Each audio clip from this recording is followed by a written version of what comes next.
बिहार विधानसभा चुनाव की पटकथा हरियाणा से लिखी जा रही है। चुनाव 2025 को लेकर सभी दलों ने कमर कस ली है। जहां महागठबंधन अपने नेतृत्व को लेकर असमंजस्य में है, वहीं एनडीए ने 225 सीटों का लक्ष्य तय कर लिया है। नमस्कार, मेरा नाम हिमांशी नेगी है और आप देख रहे हैं न्यूज टाइम। प्रधानमंत्री नरेंद्र मोदी, राहुल गांधी रैलियों से बिहार की चुनावी जमीन को गर्म कर रहे हैं। लेकिन दिलचस्प बात यह है कि इन सियासी हलचलों की रणनीति अब सिर्फ दिल्ली, पटना में नहीं, गुरुग्राम जैसे महानगरों में भी बन रही है। क्या है प्लान और क्या हो सकता है उसका असर, देखिए हमारी इस खास रिपोर्ट में।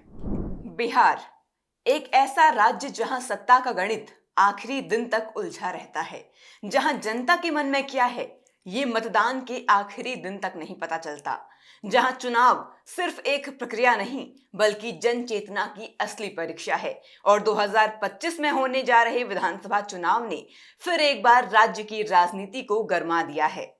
बीते करीब 20 साल से बिहार की सियासत नीतीश कुमार के इर्द गिर्द घूम रही है। ऐसा नहीं कि राज्य में वही एकमात्र मुद्दा हो, लेकिन फिर भी विरोधी उनके नाम पर वोट मांगते हैं और समर्थक भी उन्हीं के नाम पर वोट मांगते हैं। लेकिन सियासी कहानी तब और पेचीदा हो जाती है जब नीतीश खुद पाले बदलते हैं। 2020 में एनडीए के साथ सरकार बनाई, 2022 में महागठबंधन का हाथ पकड़ा और 2024 में फिर एनडीए में वापसी की। लोकसभा चुनाव जीतकर बिहार में अपना दमखम दिखाया। कुल मिलाकर कहें तो नीतीश कुमार बिहार की सियासत के चाणक्य हैं। उन्होंने इसे कई बार साबित भी किया है। हालांकि बिहार की सियासत में उनका असली विरोधी और असली हितैषी कौन है, इसको लेकर अच्छे अच्छे राजनीतिक पंडित भी कंफ्यूज हो जाते हैं। लेकिन नीतीश की पलटू छवि से सबसे बड़ा फायदा हुआ तेजस्वी यादव को। आज वो युवाओं के बीच एक बड़े विकल्प के रूप में उभर रहे हैं। बेरोजगारी, महंगाई, महिला सुरक्षा, ये 3 बड़े मुद्दे इस बार बिहार की जनता को झकझोर रहे हैं और इन मुद्दों पर तेजस्वी और महागठबंधन ने फ्रंट फुट पर आना शुरू कर दिया है। लेकिन मोदी फैक्टर से बीजेपी को बढ़त मिल सकती है। ऑपरेशन सिंदूर के बाद प्रधानमंत्री नरेंद्र मोदी मई के अंत में बिहार आ रहे हैं। कांग्रेस सांसद राहुल गांधी भी 15 मई को बिहार आ सकते हैं। दोनों ही दल, या यूं कहें एनडीए और महागठबंधन, बिहार के लिए अपना मास्टर प्लान बना चुके हैं और ये प्लानिंग सिर्फ दिल्ली, पटना में नहीं, गुरुग्राम जैसे महानगरों में भी हो रही है। गुरुग्राम में बीजेपी एक भारत श्रेष्ठ भारत कार्यक्रम के तहत बिहार विधानसभा चुनाव में जीत की रणनीति बना रही है। मिलेनियल सिटी में रहने वाले करीब 2 लाख बिहार के लोगों को साधने के लिए बीजेपी नेता लगातार बैठकें कर रहे हैं। 1 महीने के दौरान गुरु कमल कार्यालय में 4 बैठकें हो चुकी हैं।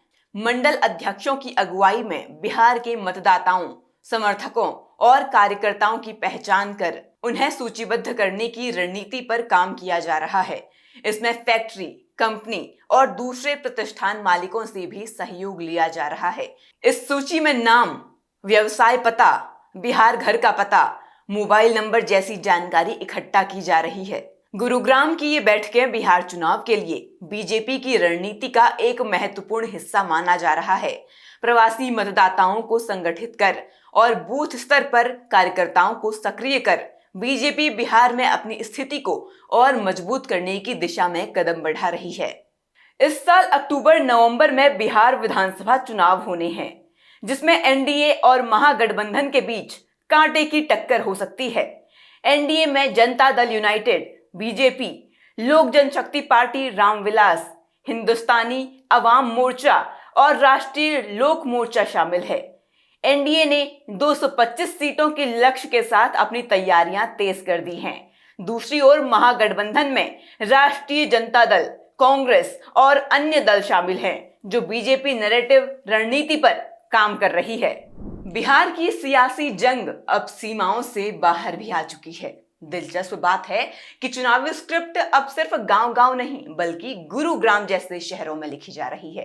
प्रवासी वोटर और माइक्रो लेवल प्लानिंग अब चुनावी जीत का नया फॉर्मूला बन रही है। अब देखना यह होगा कि वोट किस दिशा में जाएगा, बिहार की जनता किसे चुनेगी, क्या ये रणनीति वाकई वोट में बदल पाएगी या बिहार की जनता एक बार फिर सियासत का नया चेहरा चुनेगी? इसका जवाब कुछ महीने बाद मिलेगा, लेकिन संकेत साफ है, टक्कर जबरदस्त है।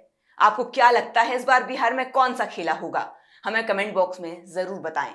वीडियो को लाइक करें, चैनल को सब्सक्राइब करें, वीडियो को शेयर करें। नमस्कार।